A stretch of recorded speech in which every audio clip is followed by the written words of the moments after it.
Okay, so I'm going to say go through a little bit about what's been happening with the Student Summer of Innovation.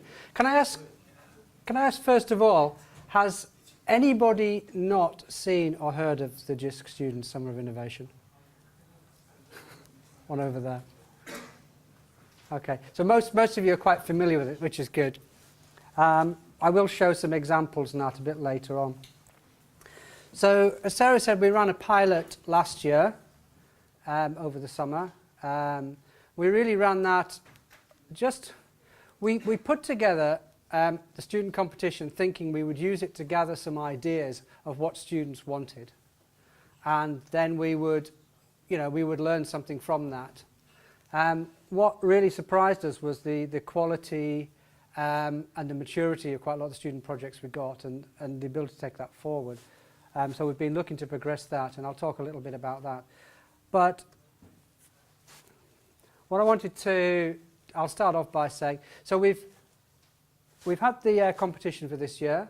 Announcement went out last Thursday. We've got our 20 projects for this year. And I think there's a quote there from John Shemalt, who's part of Rudgett and Imperial. The quality this year was even better than last year. Sorry, Matt. You set a high standard last year, and they're trying to beat it.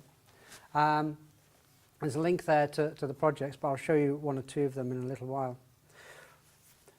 What I thought I would just go through a little bit was a little bit of student innovation by numbers, so some of the sort of facts and figures that were coming out of it. So despite us starting the whole process about 2 months earlier this year, giving the students more time, not having the finish date bang in the middle of the exams and launching it just at the start of their exams, we had 37 project ideas posted last year and we had 38 this year. And it was very slow to start and coming in. So there's something there about the profile over the year of when students might put in their ideas. And we're looking at maybe how our timing has changed for next year. We upped the number of votes that the projects needed to qualify. We set it at 500 initially, and I think that was off-putting. Might explain why the ideas were slow. We dropped it to 250. We had a lot more votes, but I think the larger number of votes may partly be due to the fact that projects had to get more votes to qualify. And we had 28 this time of the 38, whereas last time it was 33. So just not quite all of them making the voting threshold. So we wanted the voting threshold to be distinguished a bit more, so we had less to choose from. But we still ended up with 28 projects to look at. And some of them were literally reaching the voting threshold as we were having the marking panel. We had one project that started off the marking panel with not enough votes, and within an hour of the marking panel started, had reached the threshold, and we managed to get them through. So we've got 20 projects now. We're starting the summer school in July, on the 14th of July. We're going to have the launch meeting, not in this room, but in this building. And we're looking forward to that. A little bit, a very broad analysis of the sorts of projects we got. Last year we had these numbers around student life. We had 7 under the research area. Couple around sort of infrastructure type things, looking at tools and out did email and connecting stuff. But again, a good half of them were around learning and teaching.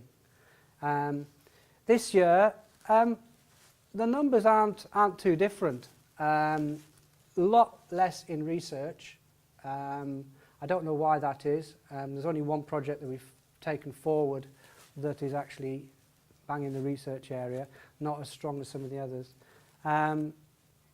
But what I did pick up was particularly I don't know whether there's a reason, maybe somebody can explain this, but there were a few more projects that were focusing on what I would see as sort of employability.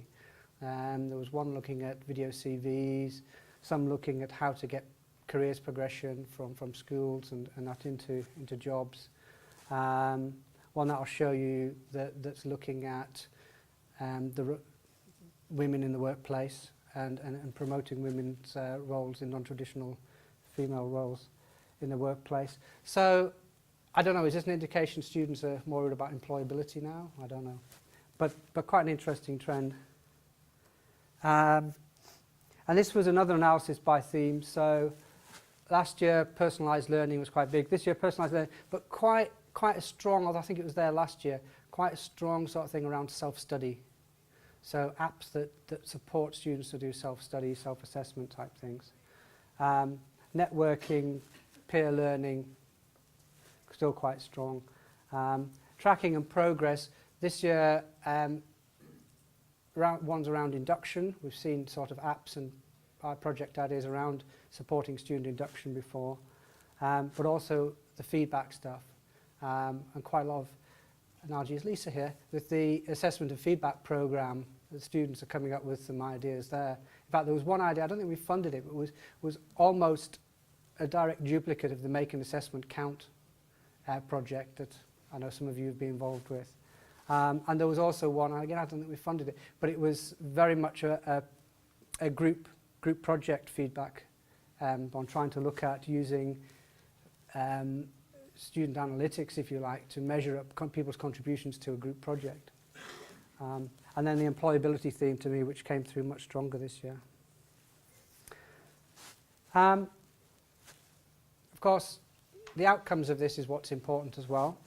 The graphs come from the What Students Really Want briefing paper that's on the Jisc website. So last year, the analysis there, really looking at the maturity of the projects, we had a greater number that was sort of semi-finished, almost ready to go, than were just sort of wireframes. But some of them, we recognised there were different types of projects coming through, those that were quite mature at the start, and those that just had come through to those that just had an idea, and what we needed to do was help to refine that idea with them. But they probably weren't going to have the resource or skills to develop it into a full product. So this year we're looking at that, supporting that range of projects. Most of them were near some form of completion. We tried to take forward 7 projects from last year to support directly with Jisc. We managed to we've got 5 of them moved forward for the full year. And as I say, 3 of those we're expecting to be quite mature pilots by September.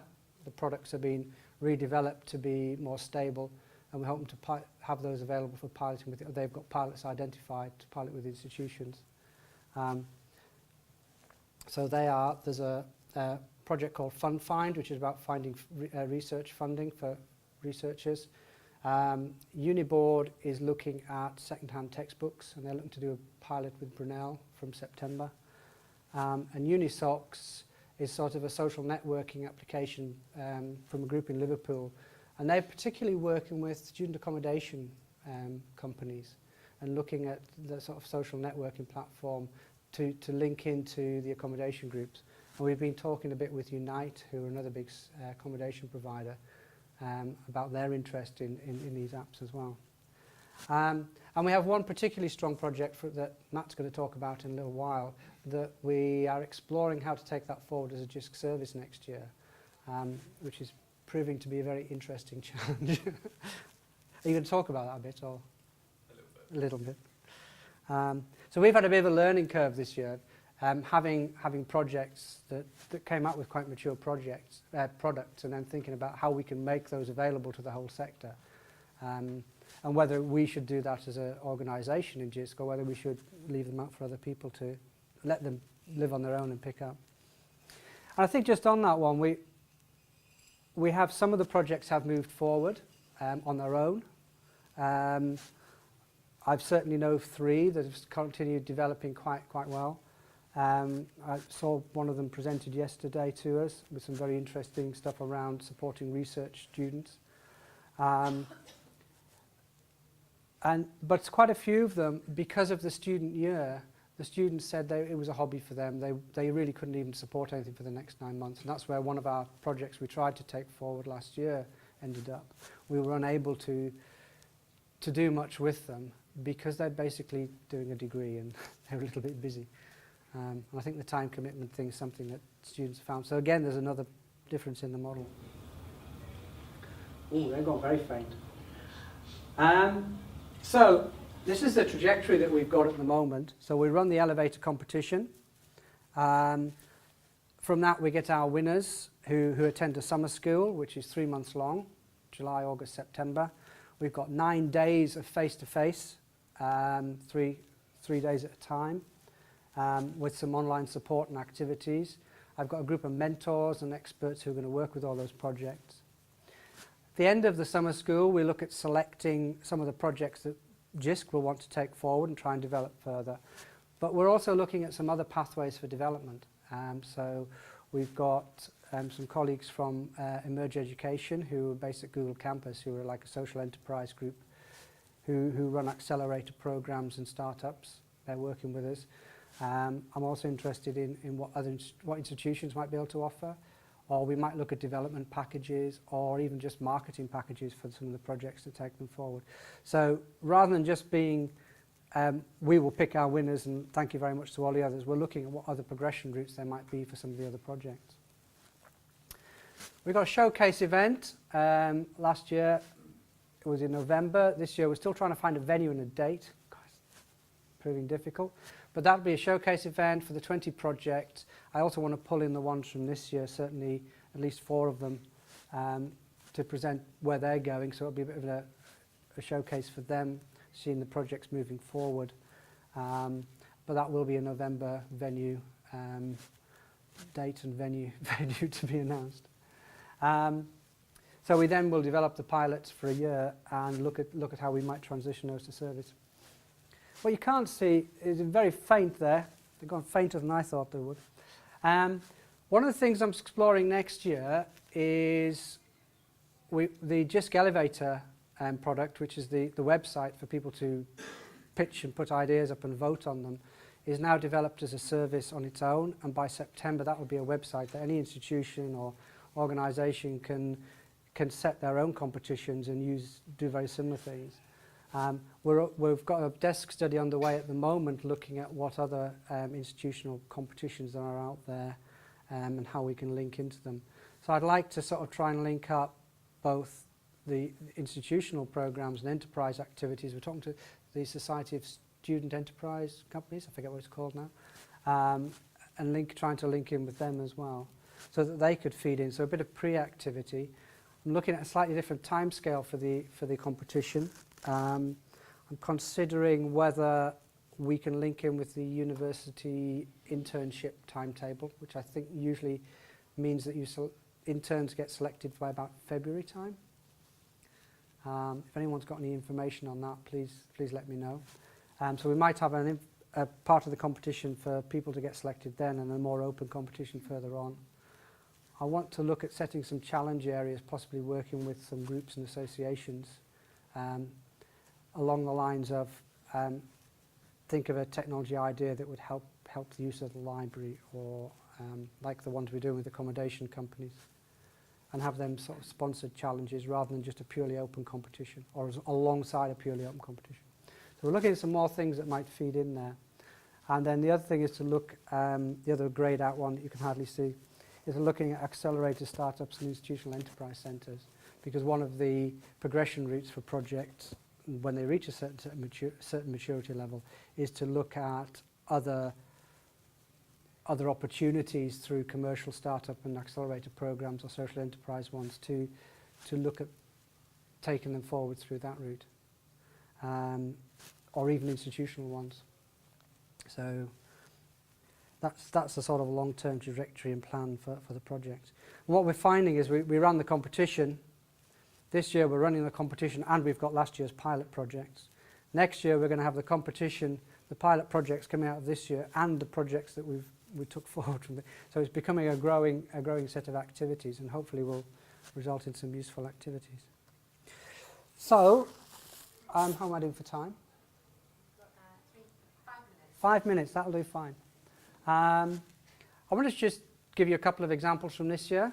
We had 20 projects. Back on the website.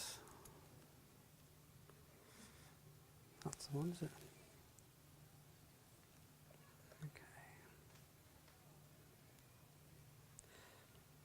So I'm going to play this one first. It's the only one that doesn't have audio. This is the project that is looking at raising the profile of for women in the workplace and looking at non-traditional roles where women are not quite so prominent in the workplace. So very interesting for us though, because one of the things we identified last year from the course was we had I would say quite a large majority of the student projects were led by males. Whether we didn't know whether this was purely due to the fact that it was dominated by computer science type courses, which wasn't the case. There was quite a variety of subject areas there. So I'm quite interested that this project will take forward this year, and maybe we can investigate that area a little bit more and see if we can come up with it. I'm not surprised to see this because the tutor for this one happens to be the guy I had this exact conversation with, I just realised, last year. A guy called Derek Jones from the Open University. So, go and have a look at that. I did a little search on this as well. There's quite a few little interviews and that with the people who've done that, who promoting it. The other one that, I'll just stop that. This one does have audio.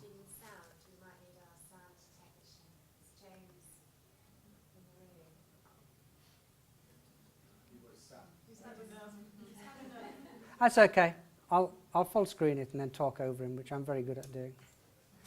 So I more wanted to... Where's it gone? Oh. Okay. I wanted to bring this one up. This is a... it's an app it's a website's already quite well written, for what I can see. It's basically a revision aid written by a student in veterinary science, or veterinary science from the vet school. And basically, it's this, I'm sure you've all seen it, it's the idea of flashcards. It's you present an idea, and then you increase the length of time between presenting the ideas and getting the question right. And that's supposed to improve learning. But we saw quite an increase in this sort of self-study learning aid this year. There's lots of apps and things on, there you go, there's the technology behind it. There's a growing sort of number of software applications on the web that can do that. You can go and pick them up, you can put in your own study ideas and use it as a learning aid. What this student has done is built up a very large bank of information in there and questions.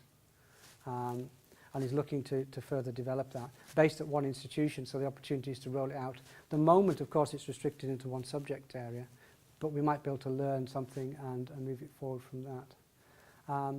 But it was this fact that we had several incidences of ideas coming from students this year that were using this same sort of memory technique and self-study idea, and I thought that was quite interesting in terms of what might be the motivation behind that with students as well.